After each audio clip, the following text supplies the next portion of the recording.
Welcome to r/ProRevenge, where people get revenge in the most creative ways. And this first story is called, Oh, It's Not Your Job? It Is Now. Intro and backstory. My dad was a mechanic for 20 plus years, and for as long as I can remember, I drove him nuts, because I would go around the house with the screwdriver he left out and take everything apart because I wanted to see how it worked. As I grew older, I developed an affinity towards computers and electronics, which led me to be that kid in high school who changed his grades, crashed the school district servers, and used the netsend command with great success. I would spend my weekends either with my grandparents and uncle working on science projects, or dragging my dad outside to help me fix my car, which consisted of him telling me that he would help once I got it taken apart. Those figure it out lessons were probably the greatest gift he could have given me growing up. I joined the US Army in March of 2004 and went into communications, or COMMO for short, where I managed to go from PVT E1 when I joined to Sergeant E5 by the time I returned from my deployment at the beginning of 2007.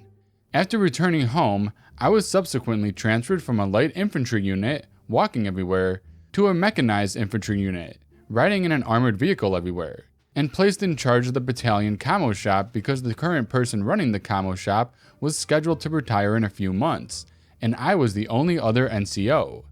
This is where things got interesting, and my commo vs mechanics ProRevenge story starts. Commo vs mechanics. As anyone else that was in the US Army can attest to, every Monday is/was motor pool maintenance, which essentially means go make sure all the tanks, Bradley fighting vehicles, or anything else with a motor works the way it should. This included testing all the radios and communication equipment as well. If it didn't work, we filled out the maintenance forms with the correct shop and have them fix it. All the issues would later be consolidated into a report that the leadership team would review. If a vehicle was on that report, the leadership team wanted to know why it wasn't fixed. I ran my shop using the same approach my dad taught me, which was figure it out and don't come to me with a problem unless you have a solution. One Monday morning, shortly after taking charge of the commo shop, one of my soldiers came to me with a problem he couldn't figure out and asked if I could help him. I agreed and followed him over to the BFV that was giving him problems. After a few hours of troubleshooting, we finally traced the problem to the BFV's slip ring. We double and triple checked that indeed that was the problem because 1, slip rings in general have a low failure rate, and 2, it wasn't something we could fix on our own. It required help from the mechanics because the slip ring required taking apart the interior of the BFV turret to actually get to it. So I went to the mechanics to get their help so we could fix the problem. This is when I learned the mechanics didn't like the commo shop. I was essentially told by the motor chief to F off, and the slip ring is a commo issue and it's the commo shop's job to fix it, not theirs. I was pissed at the response and tried to insist we needed his help. However, I was promptly shut down and told to pound sand. At this point, I was beyond pissed. I tried the official way. I even swallowed my pride and asked him nicely. Both times, I was dumped on. I decided I was going to play global thermonuclear way and teach him a lesson that neither he nor anyone else in his shop would forget. So I went to my guys and told them I would be back in about an hour or two because I needed to run home and grab some stuff. When I got home, I went directly to the garage and started packing all the wrenches, impacts, and sockets that I could fit into my portable toolbox. I also loaded up the portable air compressor and any extension cords I could find and made my way back to the motor pool. Once I got back to the motor pool, I had my guys locate every extension cord they could find around the office because I could only find one in my garage, and help me run power out to the BFV that we were going to have to fix ourselves. Meanwhile, I also had 2 of the guys run to the HQ and find me 2 of the largest empty coffee cans they could find. I ended up having to tell them twice because the first time they thought I was joking. They couldn't understand why I needed a coffee can of all things. When they returned with coffee cans, I had everything in place. I had power, compressed air, tools, and a place to neatly put all of the bolts, nuts, and washers I was about to remove. Under normal conditions, I would only remove the things that absolutely had to be removed. The fewer things to put back together, the better. But these weren't normal conditions. I had absolutely no intention of putting anything back together. It was about lunchtime, and I decided my way of fixing this issue probably wasn't the best example to set for my team.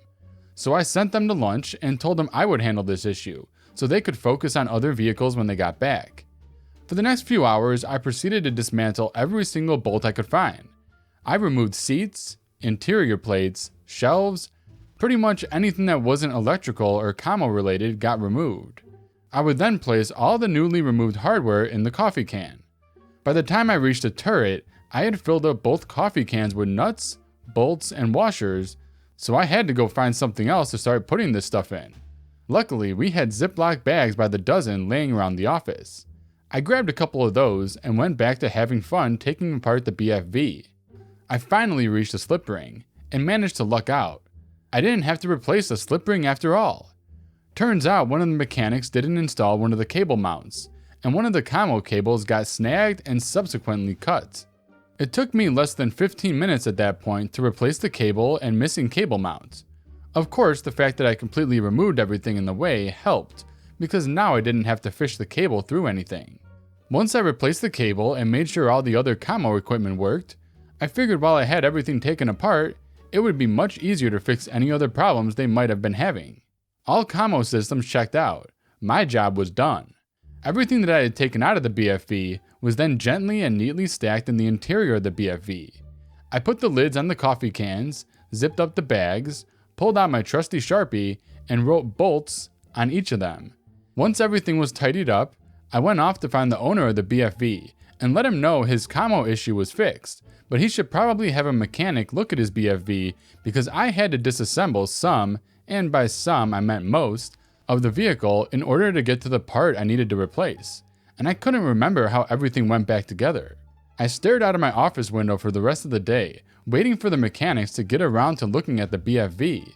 I still remember the reaction of the motor chief when he looked inside that vehicle, and if I didn't know any better, I could have sworn his head rotated around 3 times and damn near popped off. His reaction was absolutely priceless. I knew he was about to storm into my shop in a fit of rage, so I got up and decided it was probably best to meet him outside in motor pool. As soon as I reached earshot distance, he started screaming and demanding I put the vehicle back the way I found it. However, I was having none of that. I simply shook my head and told him it was a mechanical issue now, and it wasn't my job. I asked for your help in the beginning and was told no because it wasn't your job. I'm just a commo guy. I didn't know what needed to be removed so I could fix the commo issue in the slip ring, so I removed everything. If someone from your team would have been there, I think this whole misunderstanding could have been avoided. That vehicle remained on the weekly report for the next 3 weeks while they figured out what bolts went where. However, after that incident, I was never told it's not my job ever again, and the mechanics were more than willing to help me fix any issues that came up.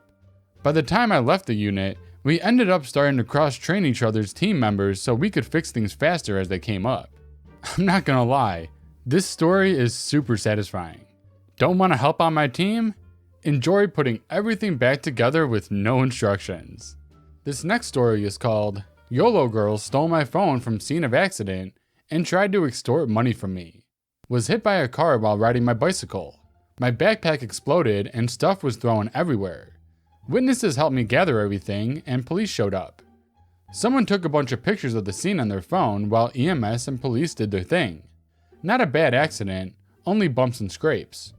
Bike was screwed though. When they asked for my phone number so they could text the pics to me, I realized I didn't have my phone.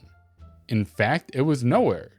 I called my wife using a witness's phone, and she's hysterical. Someone stole my phone and was texting her saying, I found this guy's phone at a car accident and he has a lot of calls and texts to you, so I'm trying to get his phone back to him. But I need $50. Looks like he buys a lot of stuff on Amazon, so he can afford $50. YOLO! Now, I was at the accident site for over an hour, and these texts were all sent during this time. So after calming my wife down, we play along and find that the dummy who is extorting me for my phone works at some burger place downtown. She gave us the address and said I can come in to make the exchange. She can't afford to miss work but needs money ASAP or phone gets pawned? Yeah, I showed up with the police who responded to the accident. The girl was furious, yelling about how she deserves a reward for finding my phone, etc. I pressed charges. I was beyond pissed at the whole situation, but eventually dropped them when I found out that she was fired for her conduct. So yeah, screw YOLO. Also, I now lock my phone. This is so bogus. Dude was like just hit by a car and the girl stealing his phone and trying to get 50 bucks out of him? Jesus. YOLO girl has to be the dumbest person alive. And that brings us to the end of today's video. Hope you guys enjoyed it. Be sure to give this video a like and comment down below. And I'll see you tomorrow.